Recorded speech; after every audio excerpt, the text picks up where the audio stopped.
Hi, welcome to my channel. I'm Sydney Applegate, and today I'm going to be teaching you how to utilize two different techniques to create the same or even just a very similar end result. So on one half of the head, we're going to be doing foiliage, teasy lights, and then on this side of the head, we're going to be doing traditional hand-painted balayage. It seems like a lot of you are very comfortable with using foiliage and teasy lights to create a balayage effect, but you're not so confident with the hand-painted stuff. So I'm hoping when you see it side by side, it'll click for you and you'll just kind of understand how to convert from a foiliage technique to a true hand-painted balayage technique. There are differences, but I think the way you visualize the color is the same. So hopefully you can see that by the end of today's video. Keep in mind that there are certain situations where utilizing foils, teasy lights, traditional highlights, baby lights even, is the best choice of technique to get the end result that your client is asking for. But sometimes you really can do it with traditional hand-painted balayage, and I want to help you fight through that fear and feel more confident moving forward in your balayage services. With all that said, let's go ahead and get into the tutorial. I'm going to start with balayage first, and then we'll move on to foils on the other side. So what I like to do when I just want some ribbons of color and I don't necessarily need tons of coverage is I take just this top layer and leave this alone. But I'm going to really take a look at her haircut as well. You really need to make sure that your color is going to flow all the way through those ends. I'm going to section her from about the top of the ear. So we'll separate that. This mannequin head does have some natural highlights going on under here. This is from a previous video where I showed you how to hand paint a dimensional ponytail. So feel free to check that out. Now that I have my horizontal section, right, I'm going to carve out some chunky weaves. That's going to give us some really awesome ribbons that pop with some darkness right beside it, right? That's what we want to see versus an all over blonde or full coverage situation. So we're going to dive deep into the hair all the way through. We're not grabbing off the top surface. So then when you separate that, you should have these super deep chunks of dimension in between those sections that you chose to highlight, right? So once I've got that, I'm going to take a look at my section and see if I like it. A lot of the times I'll go in here and weave out even more. So I'm going to do that right here. I want to get rid of a little bit more. That's how you get those really nice ribbons of color. Get rid of that piece. Take another right here. So don't be afraid to spend a little time on the sectioning. You really want to make sure you've got that right before you just dive in and start painting. The way that you section the hair really affects the end result. To make it easy for you, I highly suggest clipping away this bottom section so that you're not distracted by it. And while you're painting, you don't end up grabbing certain hairs that you didn't initially plan on painting, and clip that away. See, so now it makes it really easy to see where you're working. You kind of wiggle that hair around. You can see where it starts to naturally split from the front to the back. So I'm going to split it like this. I'm using my Power Painter brush by Fremar, and I'm going to get just a little bit of product on my brush. So I'm going to take this first section. I'm going to go in zone 2 as always and just start getting that product on there.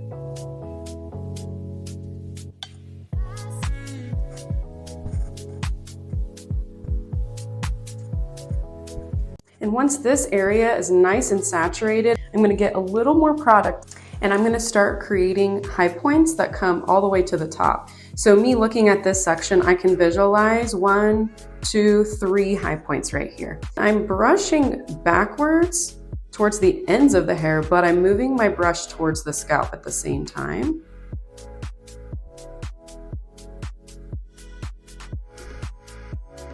Once I've got that, I'm going to start brushing towards the scalp to get closer to the top.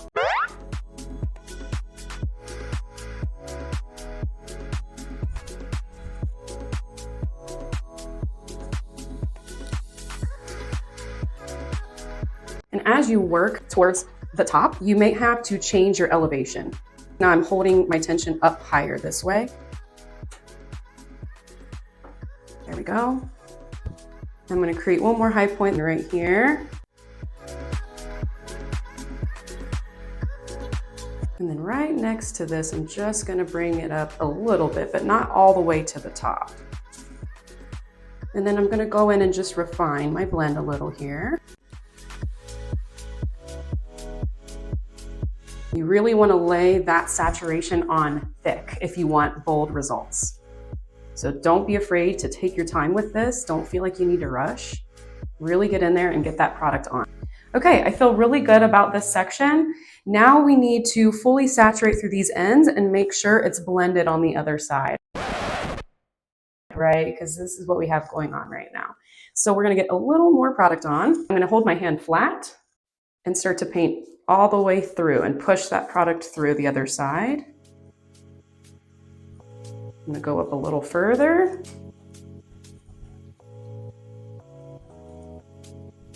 I'm smoothing out some of that saturation that I've built up right through here.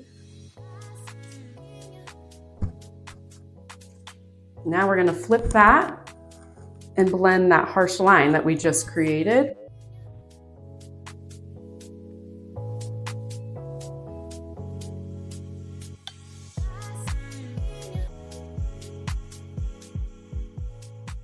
Okay, we've got that nice and saturated in zone 2. Let's go ahead and start creating some high points.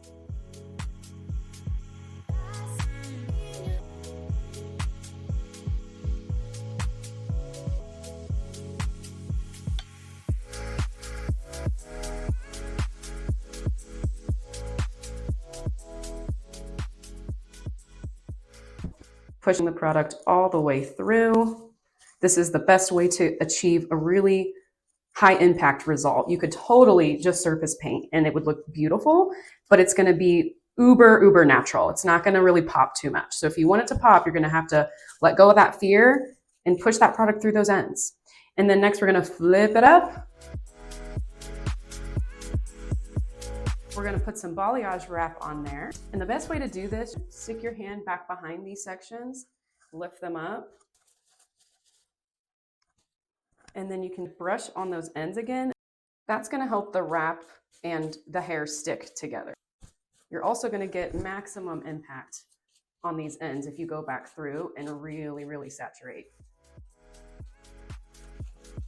We'll take one more piece of wrap and just lay that right on the top.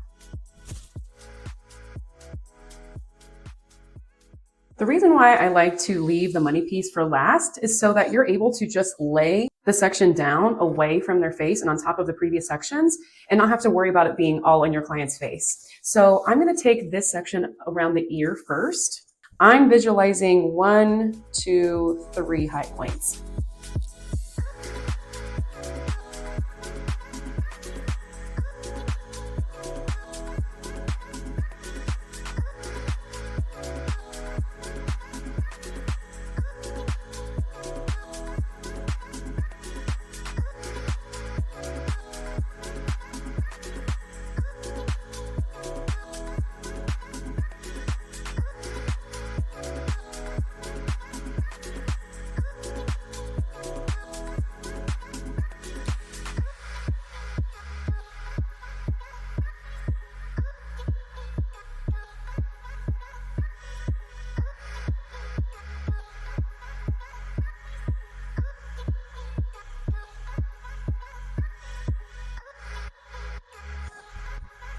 And then we'll just create kind of a V on the underneath. So I'll bring a high point up over here.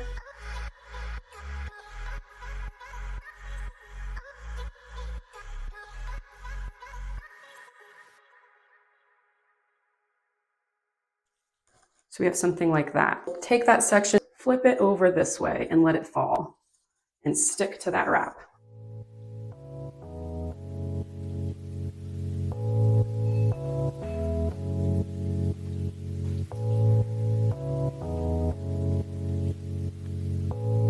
And what I'll do to keep the balayage wrap out of my client's face is utilize the corner and lay it on that way. Now we're gonna complete the final section of our money piece and we're gonna create the high point right about here. I don't want too much happening on this surface here, just this nice pop around the face.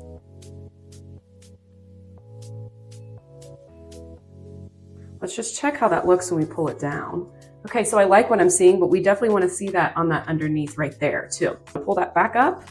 I'm going to blend out the product that I've built up in zone 2. Now I'm going to make sure that from this view, this is nice and bold. Adding on product and then blending towards the scalp. I want to make sure you don't have too much product on and that you're using a really thick clay lightener to have the most control over this.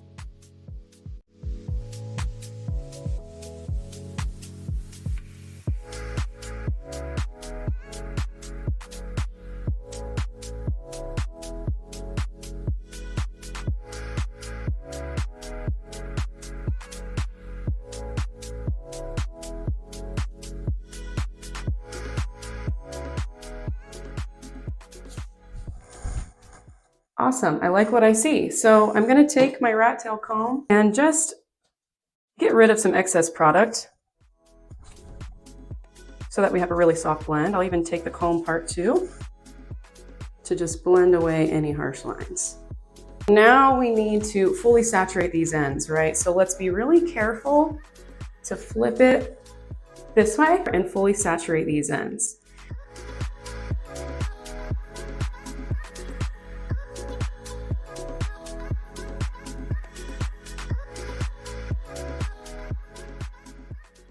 Now you can see from this angle, that's going to be absolutely gorgeous. When she pulls her hair back into a ponytail, it's also going to look great. Take your fingers in this particular section right around her face and pinch and make sure that the ends of this area are really saturated because we want to have that high impact right around her face.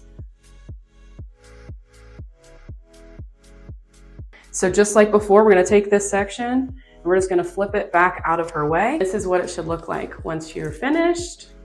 I'm going to take a little bit more product and just glue that on to my balayage wrap. Really get those ends saturated and make sure to blend. We'll take the corner of our balayage wrap and just lay that on top real gentle. So I have sectioned out this side the same way that I did the other. I got the money piece totally separated and we're going to start back here just like we did before. We're going to take a horizontal section right above the ear, just like that. We're going to clip away this bottom for now, keep it out of our way. Just like before, we're going to take nice, deep, chunky weaves to match the other side to create as similar as a look as possible, but with foils.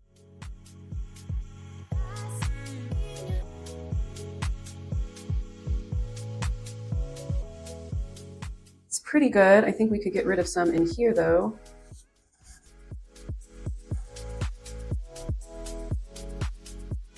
This is the difference between our balayage side and our foil side. I'm not going to be taking just two big chunks and throwing foils in there. And that's why I love balayage, because you're able to do a lot more with a lot less effort. So now I'm going to go in and weave out my high points.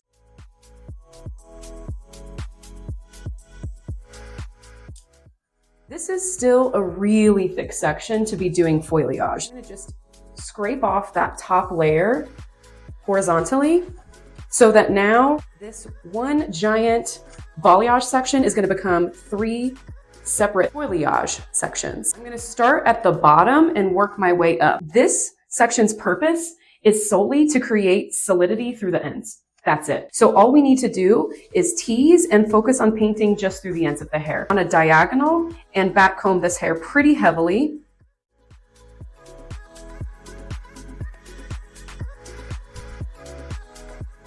Then I'm going to take my foil and put it on a balayage board. You don't have to do this, but I feel most comfortable with a balayage board. I'm going to start saturating right at the very ends on a diagonal as well, so that we're creating a high point towards the face. I'm really just doing the very, very ends.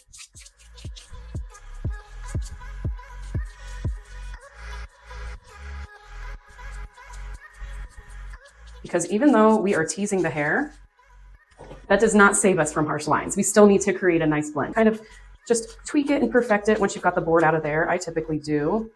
And then we'll just lay a foil right on the top.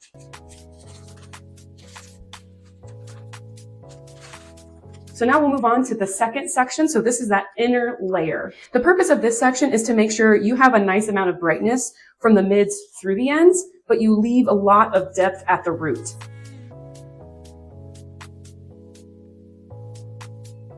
Now that I've got my board and my foil, I'm going to go ahead and pop that right underneath. This time I'm going to take that blend up just a little further, but I'm going to leave all of this depth in here.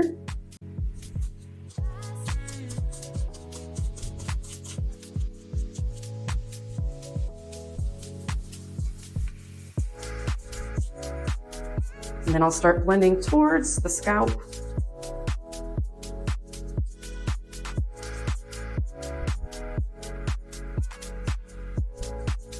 Just like that, fully saturate through those ends, because we still want to have really heavy saturation if you want high impact. Lay that other foil right on top and fold it over. In this area, we want to bring that blend all the way to the root, just like we did on the other side. I'm going to start teasing right about here. I'm not going to start my tease down low because then I'm going to lose all my saturation through here, and we don't want that. We just want to make sure the root is pretty blended.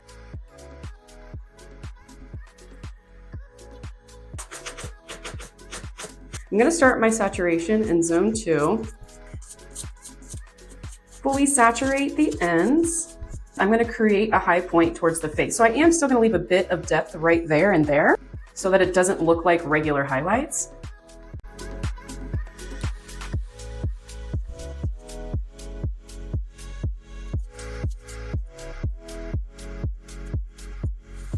I'm going to take my rat tail comb, put it underneath that foil so that I can get it a little bit closer to the scalp.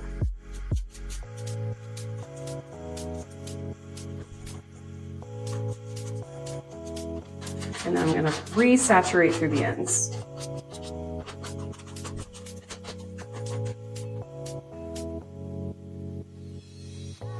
When you're doing foiliage, typically you're going to have 3 foils to 1 section of balayage. So we're going to do that exact same thing on this final section in the back of the head.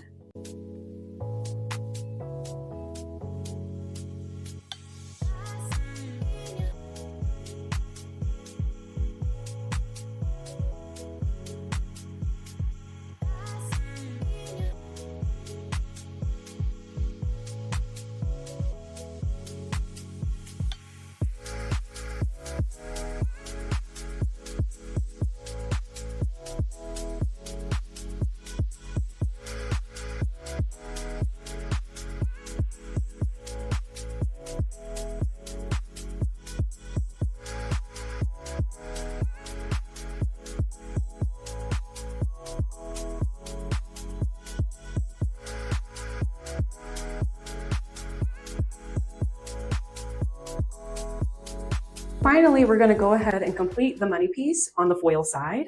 And I am going to start right above the ear. Feel free to go ahead and clip these top foils out of your way. We're going to do pretty much the same thing on these sections, except for I'll probably only break these areas down into 2 foils instead of 3.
All right, now you guys can see side by side the difference between balayage and foiliage.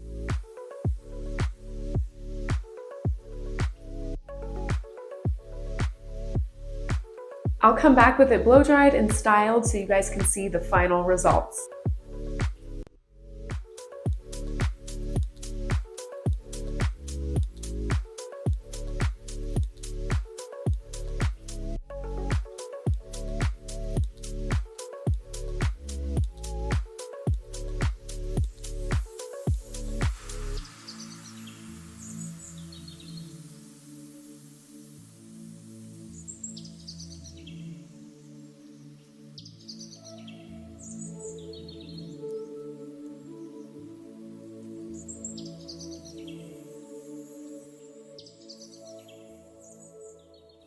If you enjoyed this video and want to learn more about hand-painted balayage or just want some inspiration, head over to the link in my bio and download my free balayage placement guide, the perfect placement guide.